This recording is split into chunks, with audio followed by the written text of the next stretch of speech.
Kapolri minta maaf atas ulah Ferdi Sambo Teddy Minahasa hingga tragedi Kanjuruhan di tahun 2022. Di penghujung tahun 2022 Kapolri Jenderal Listio Sigit Prabowo meminta maaf kepada seluruh masyarakat Indonesia. Permintaan maaf itu disampaikan Kapolri dalam rilis akhir tahun di Mabes Polri pada Sabtu, 31 Desember 2022. Kapolri meminta maaf atas perbuatan anak buahnya, khususnya ex-Kadif Propam Ferdi Sambo dan ex-Kapolda Sumatera Barat Irjen Teddy Minahasa. Selain itu, Jenderal Listio juga meminta maaf atas tragedi Kanjuruhan, berkas 5 orang tersangka telah dinyatakan lengkap. Dikutip dari Kompas.com, selain menyampaikan permintaan maafnya, Kapolri juga memamerkan capaian Polri di tahun 2022. Satu di antaranya adalah berhasil mengungkap kasus narkoba sepanjang tahun 2022 lebih dari 30.000 kasus. Kapolri juga mengungkap ada 3.432 kasus perjudian yang berhasil diungkap oleh Polri, baik judi konvensional dan online. Dan tentunya kami menyadari bahwa masih banyak sekali kekurangan yang harus kami perbaiki. Oleh karena itu, saya selaku Kepala Kepolisian Negara Republik Indonesia mengucapkan permohonan maaf yang sebesar-besarnya kepada seluruh masyarakat Indonesia terhadap kinerja ataupun perilaku serta perkataan terhadap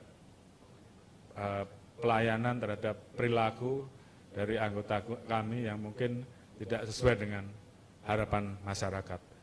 Sebagai contoh, beberapa kasus menonjol yang saat ini tentunya juga menjadi perhatian masyarakat, kasus FS atau penembakan Duren 3, kasus Kanjuruhan yang tadi disampaikan, dan kasus narkoba yang melibatkan petinggi Polri, ini tentunya menjadi salah satu peristiwa yang membuat pukulan bagi institusi kami.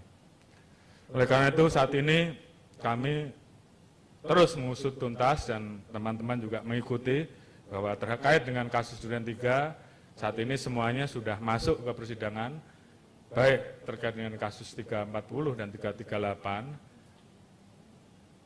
5 orang, saudara FS, PC, RE, KM, dan RR, saat ini sedang bersidang dan tentu rekan-rekan ikuti, dan 7 orang sebagai tersangka obstruction of justice, ini juga sudah kita sidangkan.